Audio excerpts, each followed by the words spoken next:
Hello everyone, it's Vicki here today designing for Pinkfresh Studio, and I am using the Life Right Now collection, and I'm really inspired by this paper here with all the phrases on, and I want to get messy and do a bit of mixed media.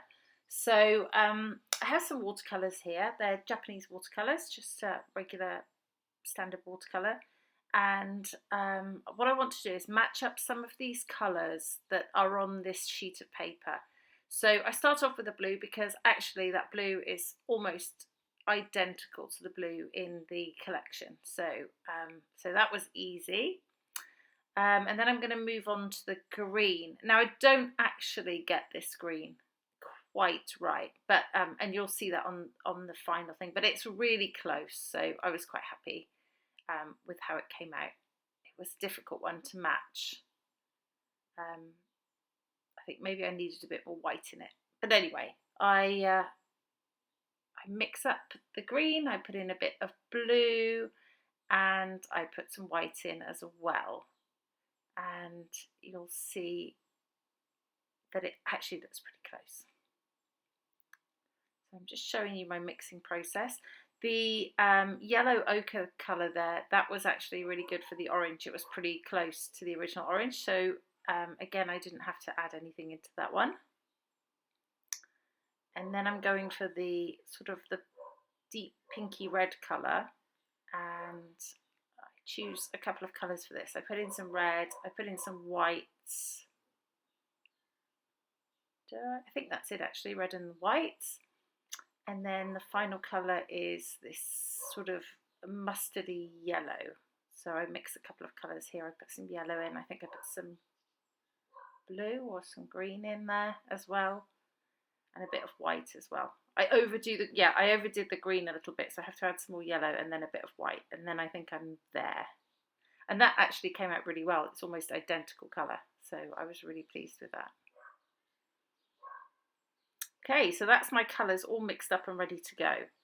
So what my plan is I want to do some sort of segments on here, almost like a sunburst, I guess. So I start off by drawing a circle, and then I'm going to draw little segments onto that circle. So I'm going to make 5 segments. They're not even. I thought about doing them even, but I didn't. I thought I would do them all differently.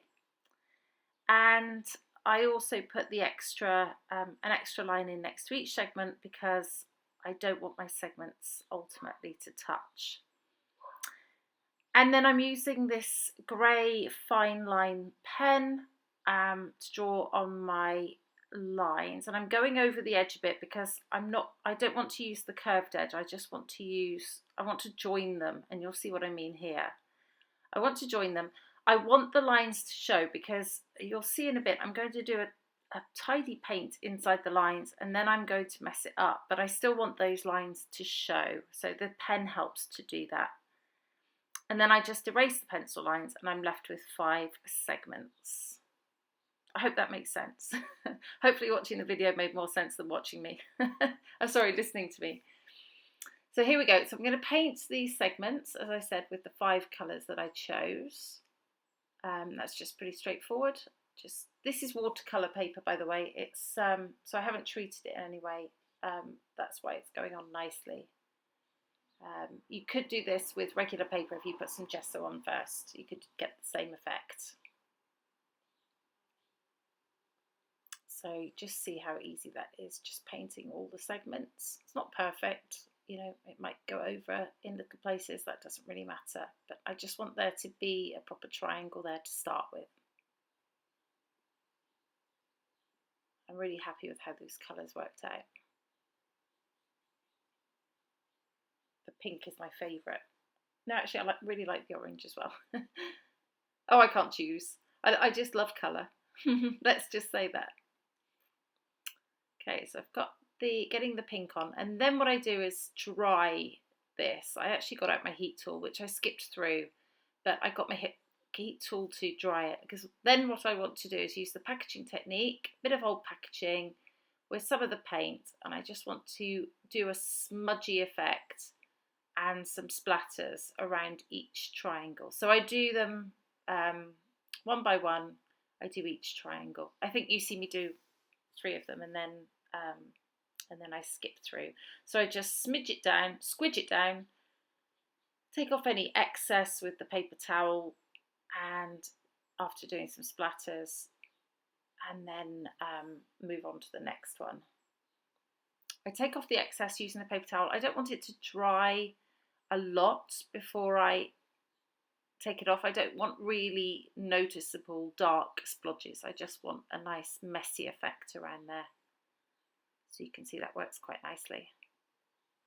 And it just adds a bit more interest, I think, to the shapes that I've done. With just the plain paint, it looks nice, but I think that the splodges and the splashes take it up a level. So there we go, that's all done. Now I'm going to draw a slightly smaller circle around, very faint line, because this was my original idea. I want to use these pieces from that paper, and I cut them out off camera. I want to use these little phrases to create a circle on top of that, all that colour. So you can see the colour in between them, and some of the phrases are actually coloured, as you saw on the whole sheet. So I'm trying to colour code those onto the areas where their colour is, if that makes sense. So that green one's over on the left, there's a red one over on the right, reddy pink, the yellow one's gone in there at the bottom. But anyway, so that's my idea. So those are just all placed on at the moment, and I'm going to put some foam on the back of all of them before I stick them down. You'll see me do a couple of rows, and then I'll skip through, and you don't have to watch me do all of them.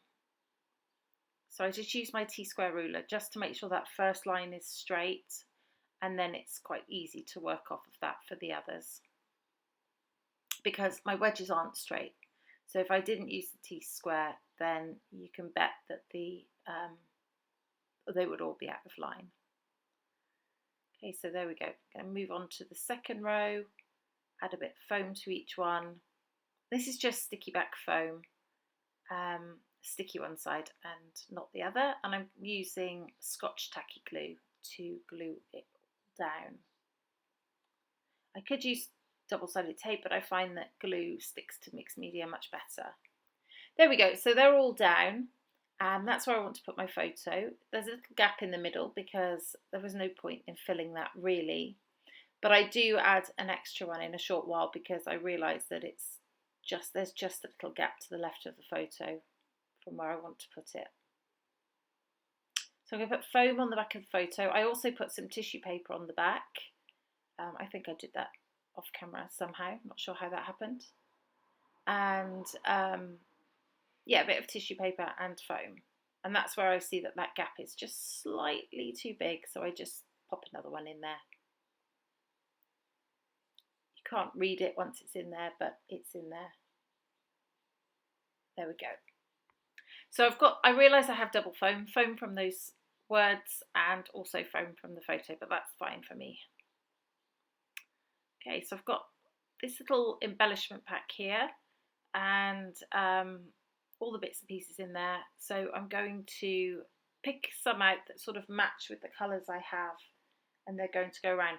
Now there's a lot of words on here, and some of the tags that go on top have words, so it's just a mass of words on here. But and that's why I don't do a title ultimately, but you'll see that as it goes. Okay, so I've got these chipboard flare and the puffy stickers, and these floral die cuts I really like, so I feel like I might stick some of those next to the wedges rather than on top of the words. I love that little tea bag. It says a cup of tea solves everything, and it does. Just cut the little house, the two houses together, a blue and an orange, and I cut those in half so I could colour code them to their segments. And then I'm cutting a bit off of that floral so that it just fits around the curve. I want it to go on the pinky red section. And I like how that looks. So I'm going to stick that down just so that that's in place. And then the bit that I cut off is just going to stick on the green section there.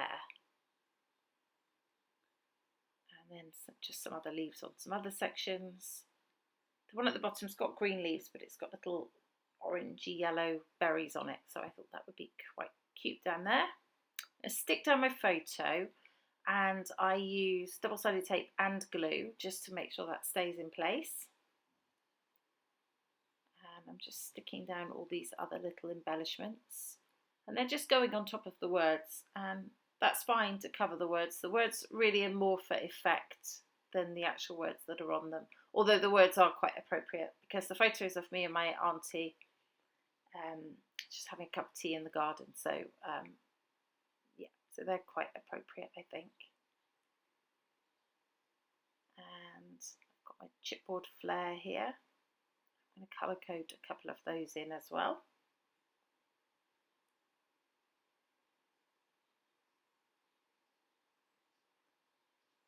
Three of those, that looks good. And what am I doing next?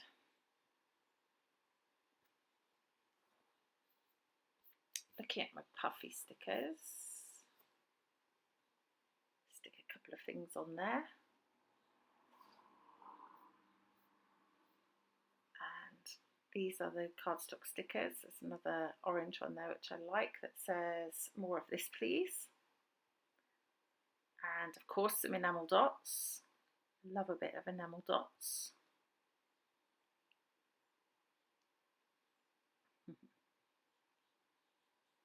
Like to put those in threes. And I think about using that title that I cut out before, but I don't. And then I've got a second pack of puffy stickers, just Pinkfresh Obsessed, me. And I pick out that one that says "Time for Fun," and that one that says "Weekend." I just colour code those in as well. And I think that's the end. There's the final layout. I really hope you enjoyed my process and that it encourages you to do some watercolouring. I'm happy to answer any questions that you have. Please just shout out. There are some close-ups for you to take a look at, and they should show you a bit more detail on this layout. But thank you so much for watching. This has been Vicky for Pinkfresh Studio. Until next time, bye-bye.